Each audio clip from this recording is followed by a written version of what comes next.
Hello, and welcome to the Empowerography Podcast. This is a platform created for women's voices to be heard and a place to share their stories, journeys, and successes with the world for the purpose of helping other women who might be on similar journeys. We are empowering women one episode at a time. I'm your host, Brad Walsh, so kick back, grab one of your favorite beverages, and enjoy the stories.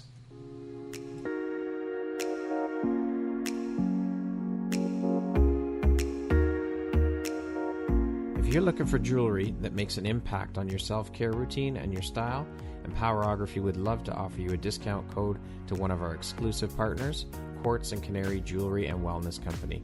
Please use code EMPOWER15 to receive 15% off upon checkout at www.quartzandcanary.com.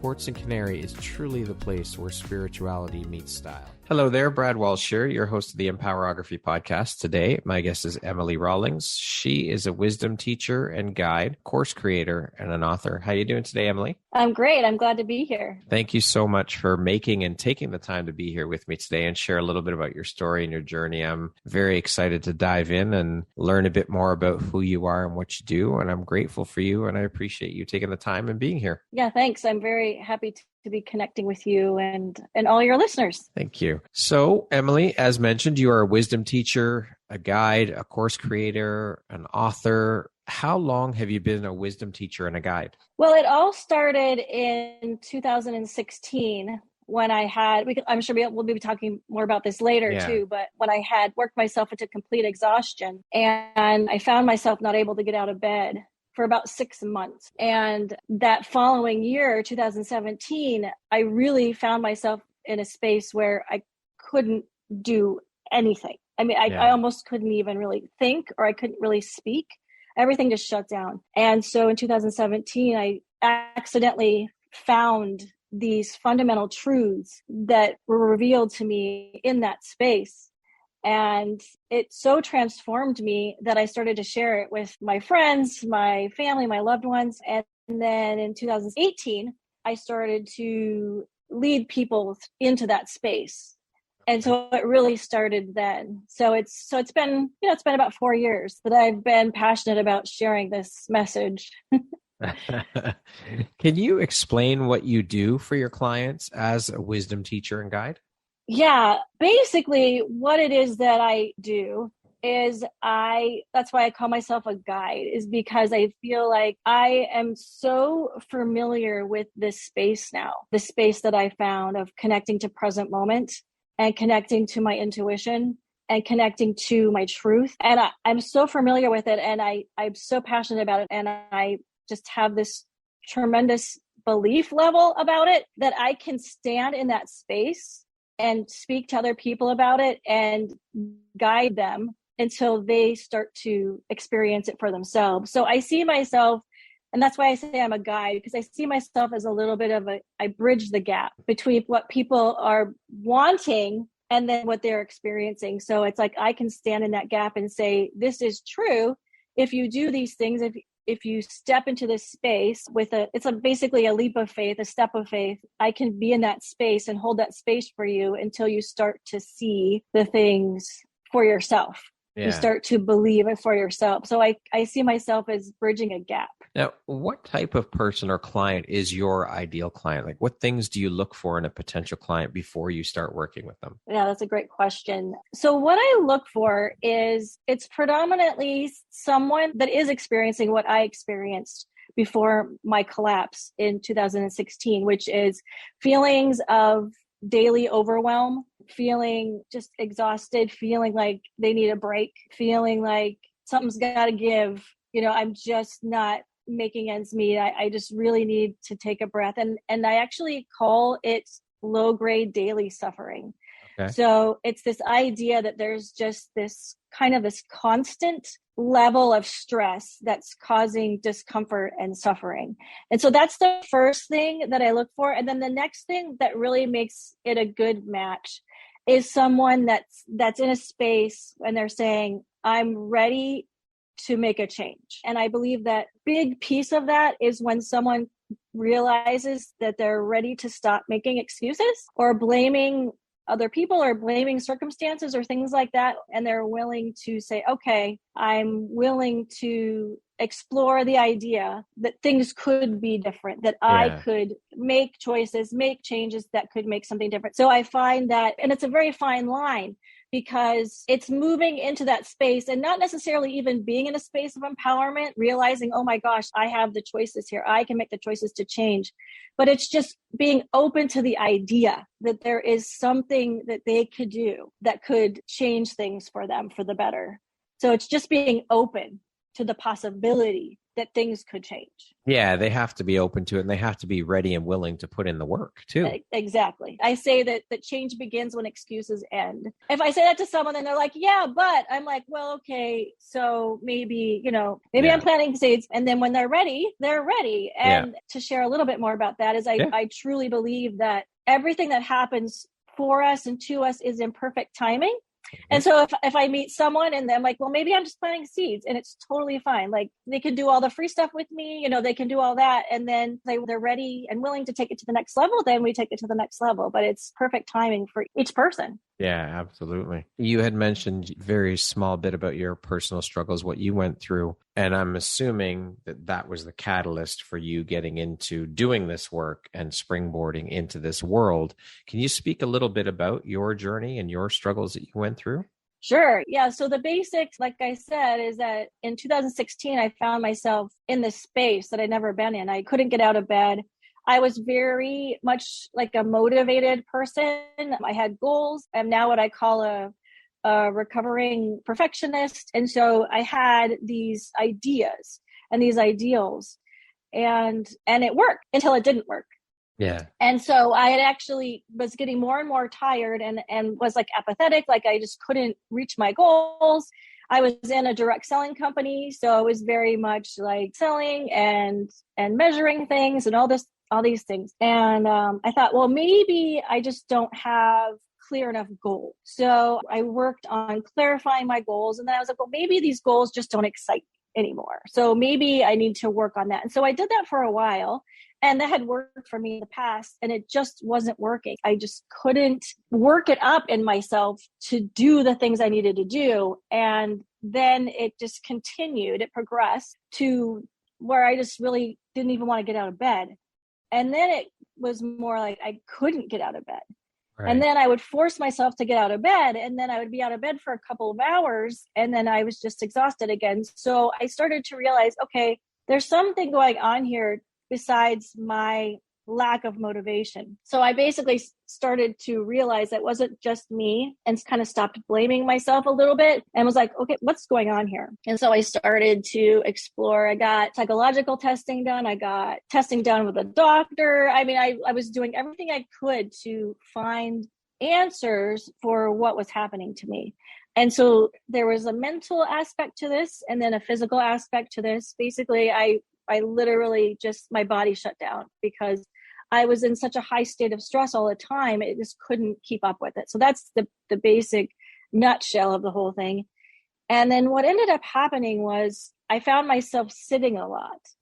And what I realized is that my soul had been yearning for that. It had been wanting that for years and years and years, and had been calling me into that space, but I hadn't been listening. And so I felt I was terrified in a way because I couldn't control my body. Like, I just couldn't make myself have enough energy. So that piece of it was scary. But then there was this other piece where it was like relief.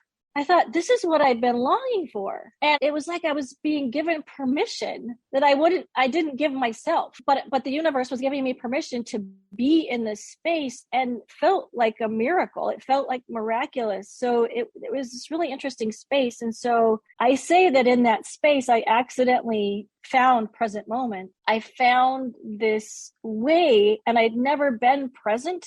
Maybe like a few times in my life, like I could look back and be like, oh yeah, I was really present in that experience. Like maybe it was this really joyful experience or something. I could like point back, but it was very fleeting, and I didn't know how to get, but I knew it was magical. And I remembered that it felt good. But then I found myself in this space all the time, and I started to play with it and be like a child. And I felt like I was learning everything for the first time. because I had this new paradigm that I'd never experienced before. And so everything came from that space of connecting to present moment. And in that space, I started to just naturally do this deep breathing. And now I understand why, as I look back and as I've studied more about it and immersed myself into all of this, I'm like, oh, okay, that's why I did that. But I was just organically following and doing it and connecting to my intuition, which I never had. I'd always like blocked my intuition. I'd always been like, no. Like whether it was about something like allowing myself to feel my emotions, because I was like, no, I'm too emotional, or I'd be like, no, like intuitively eating, like, no, I that's a bad food, I can't eat that, and so I would just always blocking my intuition. So in this space, I thought, well, what would happen if I just felt everything? And I just breathed. And if I was sad, I just let myself be sad. If I wanted to cry, I just let myself cry. If I wanted to be happy, I just let myself be happy, because I had always said, you're too emotional, to myself, and just all these different things. And the other piece that I did share was that my body had actually shut down too. So my hips were seized up. I had been going to a physical therapist for months and months, and she couldn't figure out what was going on. And my back hurt. And I had been a dancer and a fitness instructor and all these things for my whole life. So everything just got thrown out the window. And so I started like moving these gentle ways, like really listening to my body and like stretching and all these things. And so this is the space in which I found myself, and I started to cultivate this connection to present moment and to myself and to my intuition. And that's where I created something called the Be the Moment process, which is essentially all the steps, all the layers that I went through. And then that's where my foundation book came from, all about just creating this foundation of this connection to present moment. So that's where it all flows from for me, is being connected to present moment. Even the universe stepped in and told you, you got to stop, you got to slow down, and you got to start looking after Emily. And that's it. We're not taking no for an answer this time, right? Exactly. Yeah. Exactly. How have these experiences helped shape the Emily you are today, both personally and professionally, in the work you now do with your clients, do you think? The main thing I can point to is that I've moved into a space of being very gentle with myself. Yeah. And that's actually my mantra. My mantra is to be gentle to myself, be gentle to others. And so just if I am feeling, like I said before, if I'm feeling sad, that generally is sort of my response to things. So some people get like angry or irritated or different things, they have their responses. And mine is just, I get sad, I get hurt feelings, like I cry. So that's the way I process things, it seems like. And so I allow that. I allow myself to be in that space and feel those feelings. And I have a tendency to want to try and fix things still and fix myself. But when I find myself moving into that space of trying to fix something or fix myself, I'm like, okay, it's fine. It's all going to work itself out. I'm learning. I'm doing the best that I can. I'm clarifying. I'm figuring out the things that I don't want and the things that I do want. And so that's really the main place that I come from, is I take a deep breath and I take a step back and I just say, I'm going to be gentle with myself. And that's my go-to place. That's where I go. Yeah. And my breathing. I definitely do all of that with deep breaths. I think it's important that we realize and know that it's okay to feel the feels. Just don't live there. That's all. Go through the emotions, but don't stay stuck in it. That's the key. Yeah. Yeah. And the way I describe it is I now know what it feels like to have the emotion flow through me and feel it, and know that before I used to be afraid to feel the emotion. I mean, I really felt like sometimes I was going to start crying and not be able to stop crying. I mean, it didn't make sense intellectually, but that's how I felt. And I had this fear. And so now I say, I am safe. Like whatever emotion I'm feeling, I know that I am safe and I know that it will flow through me. And now I can feel when it actually leaves my body, and I feel when it's processed through and it's left and it's gone. And I know that is the natural process. That's what our body's meant to do. But when we're in a state of fight or flight, when we're in a state of fear, when we're in a state of stress or worry, we're actually really contracted and we're really, really fearful. And what's so interesting is that actually keeps that fear and those unprocessed emotions inside of us. And that's actually what causes what I call the low-grade daily suffering. That's what causes those feelings. And that actually ends up causing disease. Yes. And the breakdown of our bodies. And that's what I experienced. I mean, fully experienced. And so I know that once I can feel that emotion process through and I feel it leave, then I'm like, okay, now I'm ready. And sometimes it takes a long time.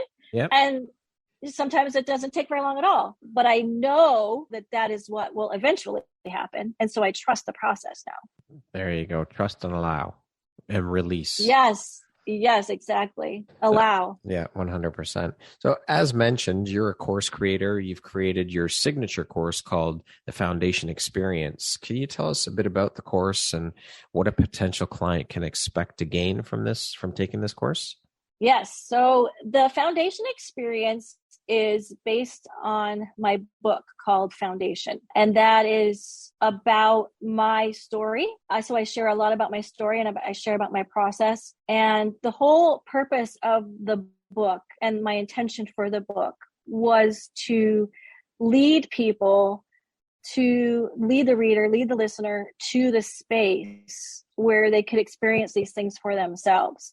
Because I truly believe that each one of us is perfect and unique and different. So I can't say, okay, this process worked for me. Here's all the steps. Boom, boom, boom, boom, boom. But I could be like, this is the space where you can meet your true self, where you can connect to your intuition and you can cultivate this for yourself. So that's really what the book is about. And the reason why I'm talking about the book is because the Foundation Experience was what I developed, what came out of the book. And the Foundation Experience is based on the book. So it's actually integrated into it. So basically it's the audio version of the book. So we listen to the chapters. There are guided meditations. There are times for journaling. And then within the Foundation Experience, we also have weekly meetups. So I share about my story. I give a background. I also add to it additional layers. Right. And the reason why I decided to call it an experience rather than a course or anything like that is because I truly believe that it is about experiencing it for ourselves in present moment. And so that's why I call it that. And the basic tenet of the Foundation Experience is to be gentle with ourselves. And so it's interesting as I work through it with people and as I walk through it,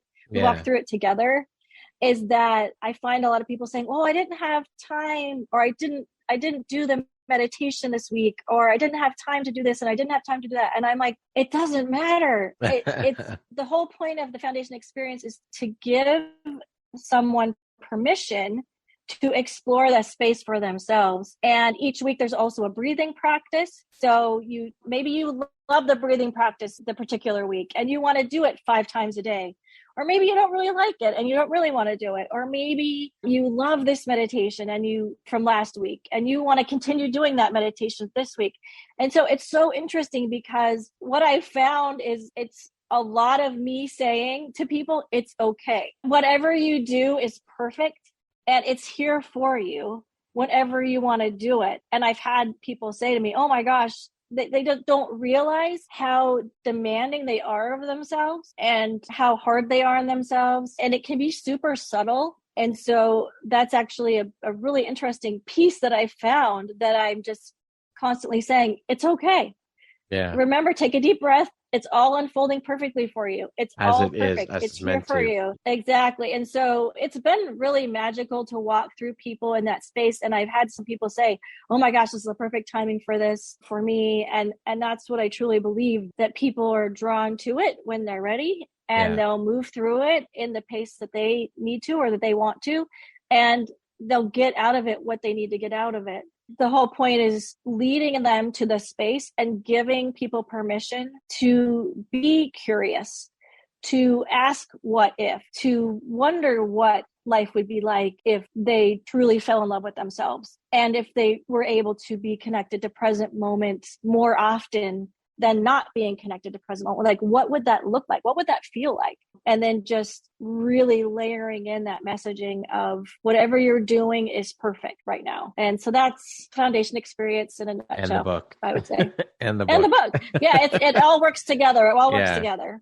That's awesome. Yeah. What lights you up or inspires you the most about the work that you do? Connection. For me, it's connection. It's like being here, talking with you, being in present moment, co-creating with other people, having conversations. And that's why the foundation experience is really important to me, to have this live component to it where I'm connecting, because it's talking with someone, connecting with them energetically in the moment, creating, co-creating, and having someone say, oh my gosh, I never really thought about that. Or them saying something to me. And I mean, I'm learning stuff too, as someone says, well, what about this? What about that? And so I'm learning. And that all, for me, comes back to the connecting in present moment. And I believe that there's 4 types of connection: connection to our source, connection to our true selves, connection to present moment, and connection to others. And all of those connections can only happen now in present moment. Right. And so for me, it's always about connection. That's what lights me up the most. Beautiful. What drives, motivates, and inspires you to keep going and keep pushing and excelling at all that you do? I would say it feels like this is why I'm here, is to give people hope that how they're feeling, if they are feeling trapped, how I was feeling. You know, I was feeling trapped. I was feeling overwhelmed. I was feeling like I didn't have enough time to get everything done. I was feeling like I just needed a vacation. And so giving people hope that that doesn't need to be the way that it is, that there is another way. And I actually call it the old way and the new way. And the old way for me is the space of feeling trapped and like there isn't an answer, and that there's this gap. I can't quite get from where I am to where I want to be, and feeling like there's not a bridge and I don't know how to get there. And so giving people the hope that there is a way, that there is a bridge, that there is something that they can do that is actually beautiful and easy and natural, that it's the way that we're meant to be. It's just that we, for some reason, didn't know it.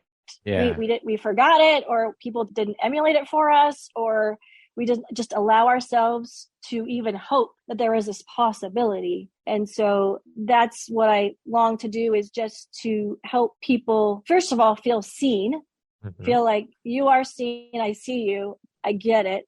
As much as I can from my own experience, I get that frustration and that overwhelmment and that suffering. I get it. And then just sharing that there's a new way, there's a way that they can approach things that can alleviate that, and then allow them to thrive and be the person that they know inside that they can be, that they're longing to be, that there's a way to that space.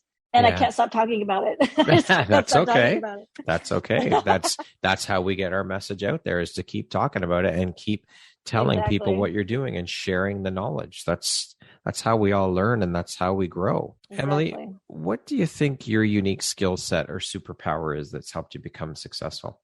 I would say it's this incredible belief that I have that this is a fundamental truth of the universe. I was exploring it at first, and I was longing and hoping that this was true, that I could feel better, that there was something to what I was experiencing. And it's been 6 years now, and it just continues to unfold. And I had an opportunity to meet my true self and have this incredible conversation.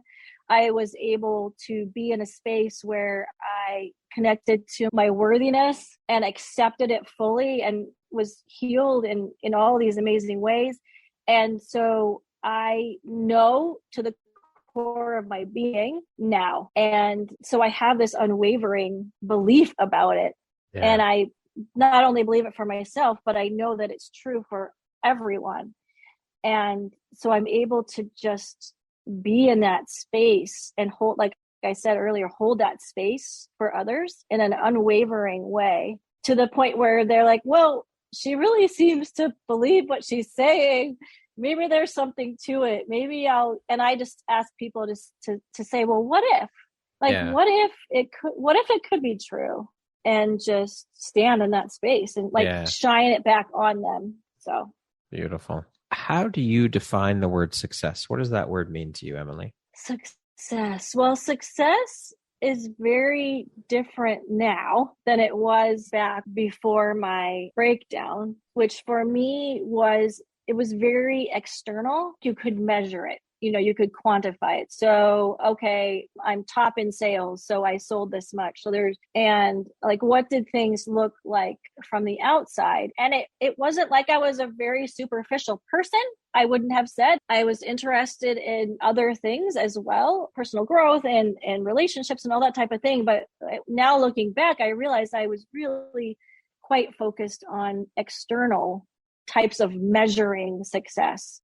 And I was actually measuring my self-worth on those things.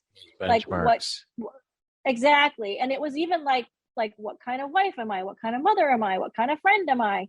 What does it look like? What are my certifications that I've acquired? What's my education? I was measuring it all these different ways. And that all got stripped away. And I know now that was, like you had said earlier, that was a present. That was a gift that the universe gave me. And I see that now. That all got stripped away, just literally stripped out of my hands. All of it, like even to like my idea of that I was a dancer, that I was athletic, like all these different ideas I had of myself. All my labels got taken away. So for me now, success is, I measure success by, am I present? How do I feel in this moment? Am I being kind to myself? And so it's a moment by moment thing. That's how I would describe success now is, am I able to allow and be gentle and kind to myself? And then from there, it flows out then to being gentle and kind to others. Right. What is one of the best pieces of advice you've ever received? I would say the thing that popped into my head when you asked me that was, there's nothing serious going on here, because I would make mountains out of molehills and I would get like really worried and stressed about things. So what if everything is just unfolding in the perfect way and there's nothing bad happening, that everything is happening for a reason? And then if I look back in 5 years, 10 years, I'll be like, oh, that's why that happened. And so it's just relaxing and allowing. And so one of my teachers that I follow is Abraham Hicks. And one of the things that they say is, there's nothing serious going on here. So I like that a lot. What would you say is one of the most important things you've learned in your life? And what was your life like before learning it? And what was your life like after learning it?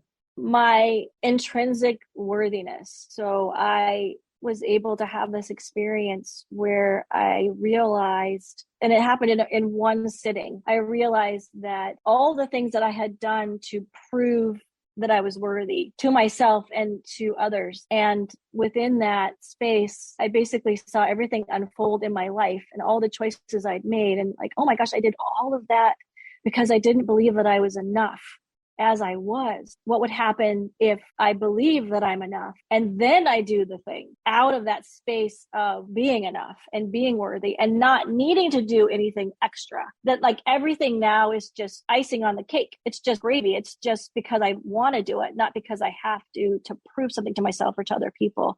And so that time before I connected to my worthiness and the time after, I mean, it's night and day. The huge shift. Huge. Who in your life has had the biggest impact on you and why? My husband, Arthur. So we met when we were 13 and we started dating when we were 16. And this year we'll be celebrating our 30th wedding anniversary. Congratulations.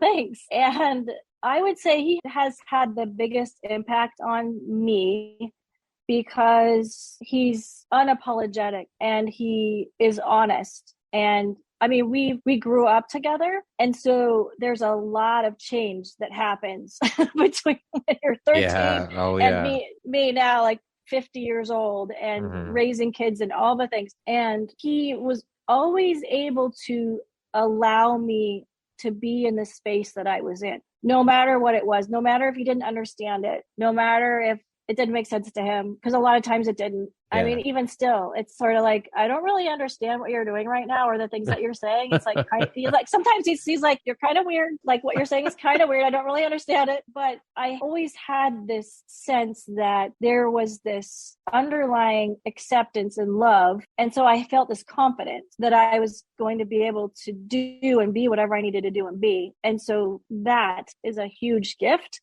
that somebody can give someone else. And so I've been doing my best to practice that as well. I'm like, I mean, think about it. Like, what do we really want from someone else is to be accepted fully for who we are, as best as that person can, obviously, because nobody's perfect. And then to allow me to make mistakes and figure things out and to grow and change and all the things, and just to allow that. And so I've been thankful for that. And it's not always like that. I mean, it's not always, but that's what he's tried to do. And I realized I want to do the same. I want to be in a space of allowing someone the freedom to be who they are, to grow how they want to grow or how they need to grow, and make the mistakes. We're all going to make mistakes. So, but how affected are we going to be by someone else's mistakes? And that's it. What does the word empowerment mean to you?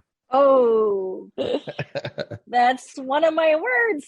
There we go. Yep. So that to me is the entry point for everything that we're talking about.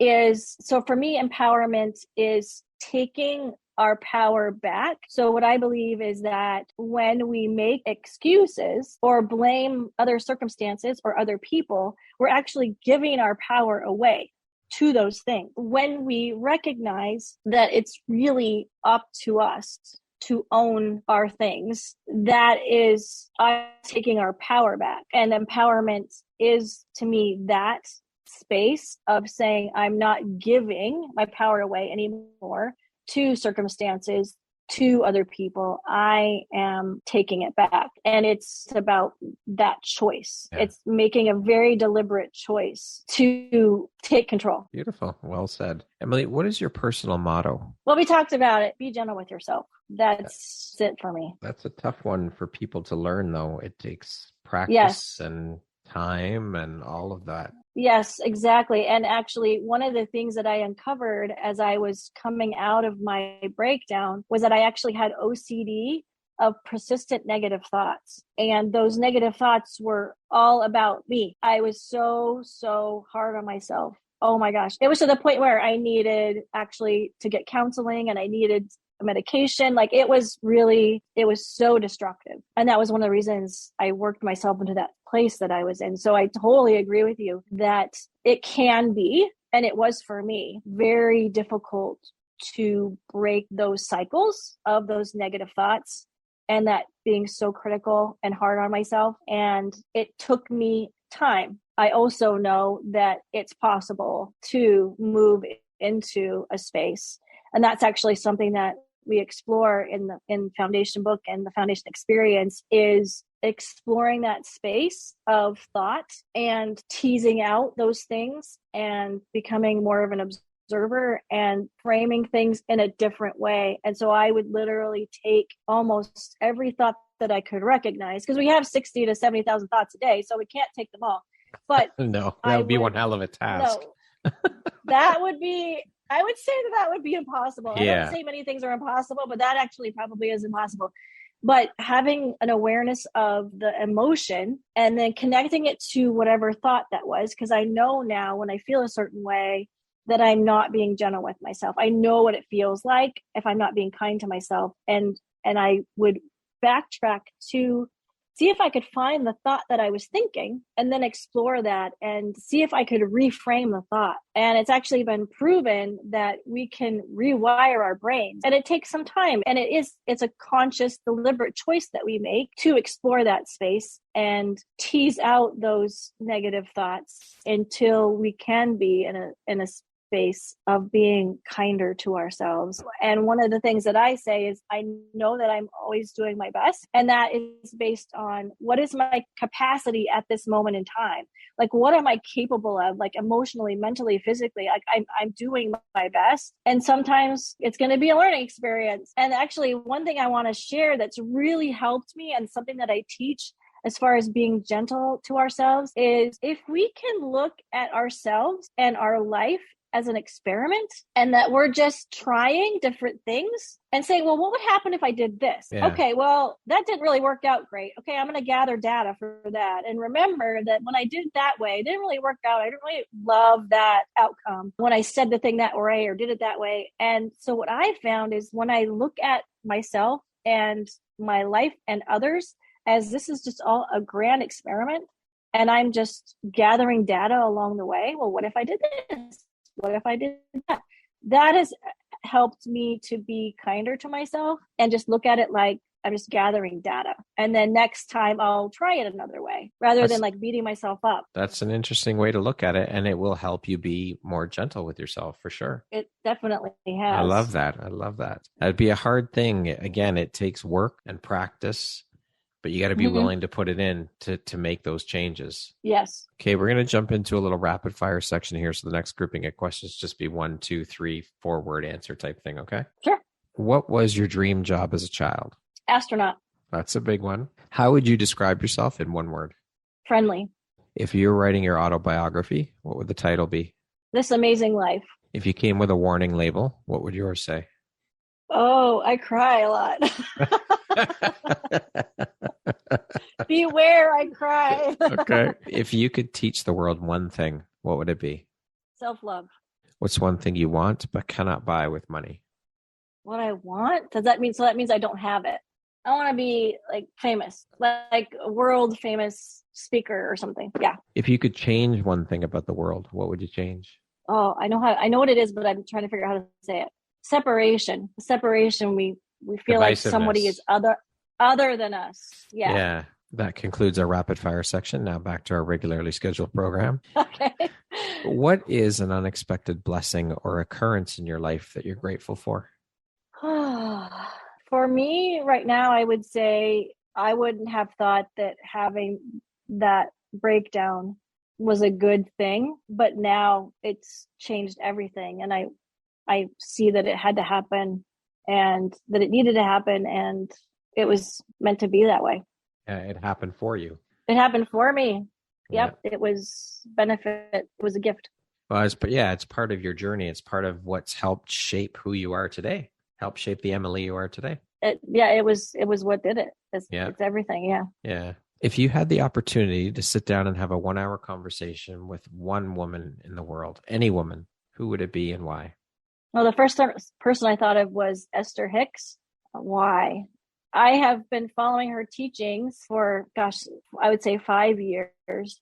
And the reason I want to sit down with her, just to be in her space, is because I feel like I've only had the opportunity to watch her in videos and hear her on audio. I've never been live in her space. And so for me, because everything is about connection and present moment, being in her energy and experiencing that physically and energetically and everything in that space would be, I would say it would be pretty exhilarating. I would really enjoy that. And I also would love to ask some questions. Okay. about things. I'd like to get some answers. Yeah. Emilie, if you could go back and give your younger self one piece of advice, what would that piece of advice be? That everything is going to be okay. Lastly, if you were to deliver your last 30-second speech to the world, your corner of the world, your people, your tribe, what would that last 30 seconds sound like? What would you say? What words of wisdom would you impart? That's a good one. I would say that the most important thing is to be present, to breathe, to be kind to ourselves and others, and that when you're in that space, only good can come from it. It's only beneficial for ourselves and others to be in that space. And that as we are kind and gentle to ourselves, we will be kind and gentle to others. And to me, that is the key to this life. And that's the answer to everything. Beautiful. Emilie, could you please share with the audience where they can find you if they want to work with you or learn more about you? Yes, the best way is to go to my website, which is EmilieRawlings.com. And that's Emilie with an IE. So I always like to tell people my name is Emilie with an IE, Rawlings.com. And that's the best way to connect with me and to find out what is currently going on. All of that information, your website, your social media will all be listed in the show notes. So Emilie, thank you Perfect. so much for making and taking the time to be here today. You are a truly beautiful and inspirational human being. I appreciate you being here today, and I am so honored and proud and happy to have you as a member of the Empowerography community. Emilie, thank you. I appreciate you. Thank you so much for this opportunity. It's been wonderful to connect with you. Thanks, Brad. My pleasure. Once again, my name is Brad Walsh, host of your Empowerography podcast. Today, my guest has been Emilie Rawlings. She is a wisdom teacher, a guide, course creator, and an author. Thank you so much, Emilie. I hope you have an amazing rest of the day. Thanks, you too.